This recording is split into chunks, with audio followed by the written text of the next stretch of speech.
دینی تعلیم کہاں سے حاصل کی؟ دینی تعلیم میں میرے پاس کوئی ڈگری نہیں ہے. جس طرح امیر اہل سنت ہمارے مرشد باپا جانی 8 پاس ہیں، ان کے پاس بھی ڈگری نہیں ہے. ایپسٹین فائل کا آپ نے ذکر سنا اور آپ نے ویڈیو بھی کی، لیکن ساتھ میں نے ایک تھم دیکھا، آپ نے عمیری کا ذکر بھی کیا. نہیں، میں نے اس میں آپ کی تھم ہاں جی میں آپ کو بتاتا ہوں. آپ کے اسٹوڈنٹ نے، یہ تو نہیں کہ اسٹوڈنٹ نے لگایا. 2 سلور بٹن 1 گولڈن بٹن، ماشاءاللہ. اس کی کتنی کمائی ہو جاتی ہے؟ اور چھوڑ دے بس اس کو ادھر تک رکھیں. ٹوٹل 10 دفعہ آپ کی جان لینے کی کوشش کی گئی ہے. اگر نظر آتی کونسل والا وہ 295C شامل کریں تو 11. چلے وہ تو دوسری طرح کا اٹیک ہے نا، بہت بڑا ہے. سر میں گولی ماری ہے، وہ ہمیشہ کے لیے. جہلم میں اسکالر انجینئر محمد علی مرزا کو گرفتار کر لیا گیا. آپ کے ساتھ تو انٹرویو بھی ہوا ہے مولانا طاہر اشرفی صاحب کا. ہم تو پہلے ہی کہہ رہے تھے کہ پھکیاں اور تے پیڑاں اور. اصل مسئلہ ان کا یہ تھا کہ وہ کہہ رہے تھے کہ بابوں کے اوپر ہاتھ کھولا رکھے. بابے تھے شاہی کوئی نہیں. ایک بندے سے چاقو نکلا، اس کے بعد جب سوا نکلا، ایک تو پولیس کی وردی میں آیا. میں کلپریٹ سمجھتا ہوں ان کے بنانے والوں. کلپریٹ اصل میں ہے کون؟ سرکار یہ 10 کے 10 جو آئے ہیں یہ سب کے سب موٹیویٹڈ تھے پارٹی کے. ایک دفعہ وہ C++ کی بک کے اندر اتنی موٹی کتاب میں وہ کھود کے ہالی ووڈ کی فلم سے دیکھ کے پورا ریوالور رکھ کے لے آیا. آپ کہتے ہیں کہ میں اپ ٹو ڈیٹ رہتا ہوں. موبائل آپ نے کون سا رکھا ہوا ہے؟ میں وہ دیکھنا چاہتا ہوں. جو لوگ ہمیں دیکھتے ہیں، یوتھ ہے، وہ اگر دین کی بیسک سمجھنا چاہتا ہے تو کیا چیزیں کر لے بیسک؟ قرآن ترجمے سے پڑھے. ہم بتاتے ہیں قرآن و سنت میں لکھا ہے. یہ کہتے ہیں کہ بابا جی یہ فرماتے ہیں، تو بزرگوں کو تو باندھ کے مروا رہے ہیں نا. یہ 103 دن آپ جیل میں رہے. پہلی رات کیا معاملہ دیکھنے کو ملے؟ پہلی رات جو میرے لیے تکلیف دہ تھی، ایک دیوار تھی جی اور یہاں آپ تھے اور رائٹ سائڈ پہ عمران خان تھے. جی آپ نے کہا غصے میں بھی رہتے تھے. ہاں جی. ایک آدھ دفعہ مطلب غصے میں گالیاں وغیرہ بھی. کون نہیں چاہتا کہ وہ باہر آئیں؟ میرا خیال ہے جو لوگ ان وہ نہیں چاہتے. یہ فیملی بلاگنگز جو آج کل چل رہی ہیں بالکل غلط ہے جی. میں اس کو صحیح نہیں سمجھتا.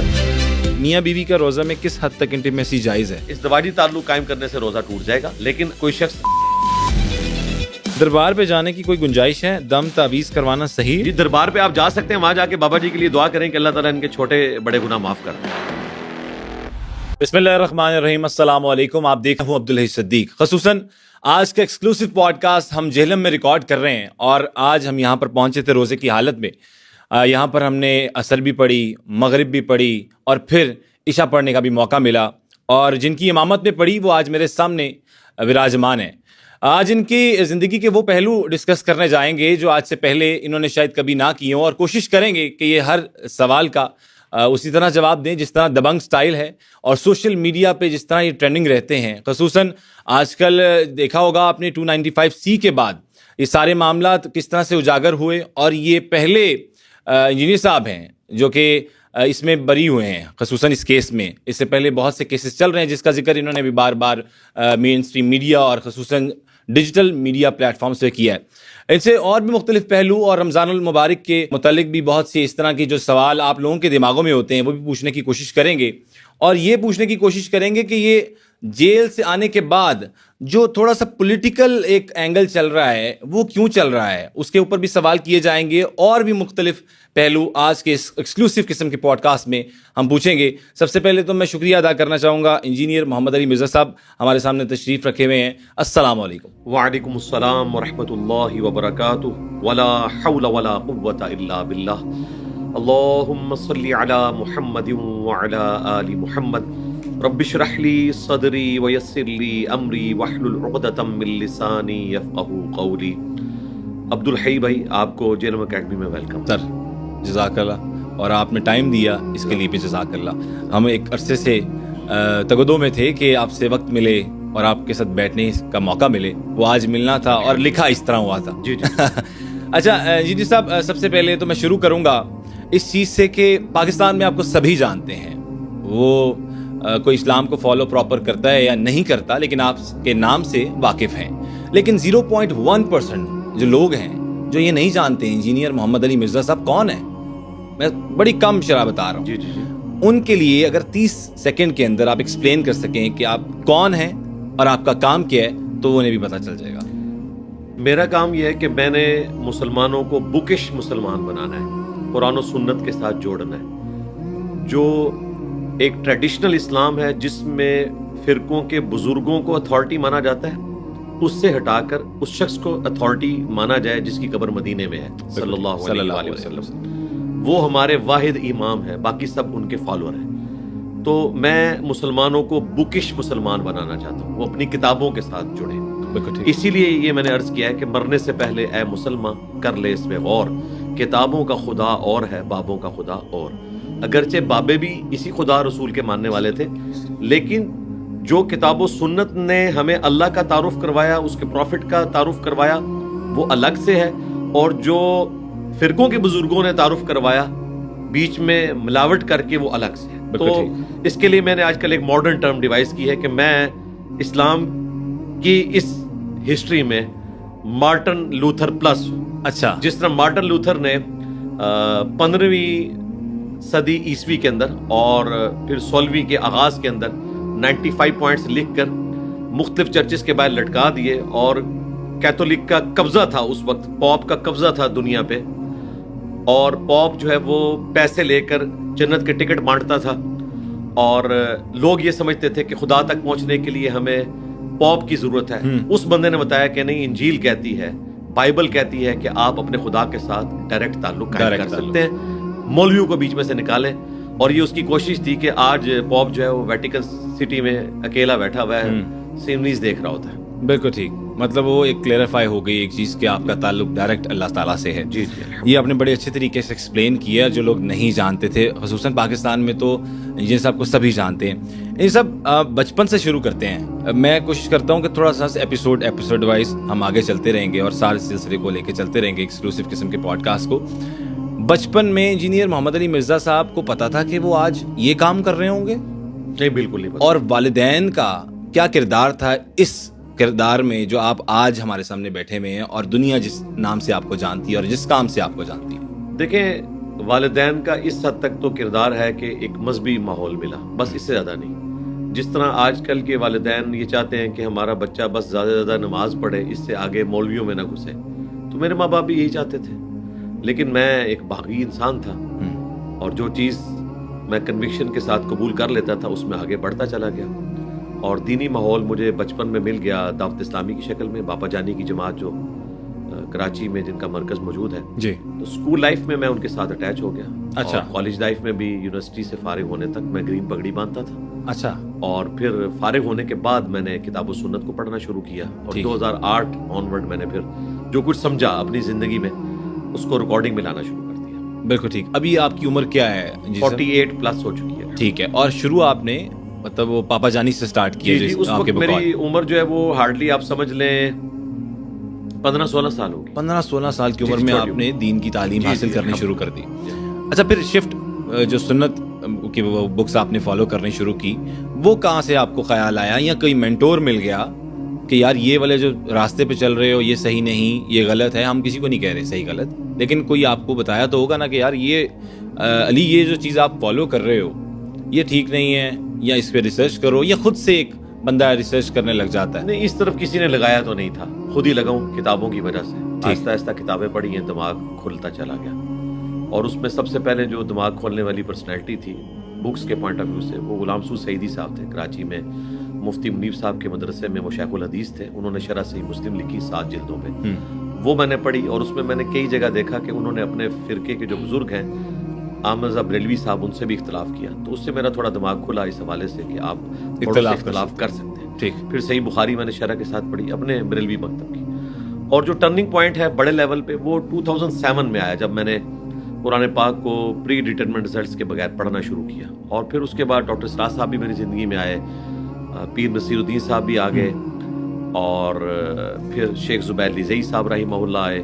ٹھیک. اور پھر مولانا اسحاق صاحب رحمہ اللہ. یہ سارے ہمارے استاد ہیں، کسی نہ کسی درجے میں سب سے کچھ نہ کچھ اکتساب کیا ہے. بالکل ٹھیک. اچھا، یہ جو آپ کے اندر ایک وہ ڈاڈا پن ہے، سختی ہے ایک انداز کے اندر، وہ اسی لیے آپ کی شخصیت پہ وہ ایک نظر آتی ہے. تو استادوں کی وجہ سے، یا آپ خود بھی ایسے تھے؟ نہیں، میں خود کیسا ہوں، ڈاڈے استاد نہیں، آپ نے یہاں مجھے بالکل، میں نے تو میں بڑا ہمبل ہوں اس اعتبار سے، اور میری بڑی جولی طبیعت ہے اور میں مزاح کو پسند کرتا ہوں. لیکن ایک تقاضا ہے ممبر کا کہ آپ پورے پیشن کے ساتھ اپنی بات کو رکھیں. اور ظاہر یہ اثر ہے، یعنی ڈاکٹر سراج صاحب کا بھی اثر بھی آیا ہے میرے. ہاں، لیکن میں نے دیکھا ہے کہ یہ سٹائل اب میری نیچر کا حصہ بن چکا ہے. یہ میں کوئی ایکٹنگ نہیں کرتا، جس چیز کو میں صحیح سمجھتا ہوں پورے ایگریشن کے ساتھ بیان کرتا ہوں. رہا میری آواز کا اونچا ہونا اور گفتگو دلیری سے کرنا یہ بچپن سے ہی میرے اندر موجود ہے. جس چیز کو میں صحیح سمجھتا ہوں, یعنی جس طرح سیدنا عمر تھے جب مشرک تھے تو اس وقت بھی وہ اس فیلڈ میں دلیر تھے, جب یہاں آئے تو یہاں پر بھی انہوں نے دلیری دکھائی. تو یہی سمجھ لیں یہ میری نیچر کا حصہ ہے. بالکل ٹھیک. تعلیم حاصل کی آپ نے, پھر اٹامک انرجی جوائن کر لی, میکینیکل انجینئرنگ کی میں نے آنرز کے ساتھ. بالکل ٹھیک ہے. اور پہلی جاب آپ کی نیسکام کے ادارے NDC میں ہوئی. پہلی اور آخری یہی جاب تھی. پہلی اور آخری یہ جاب تھی.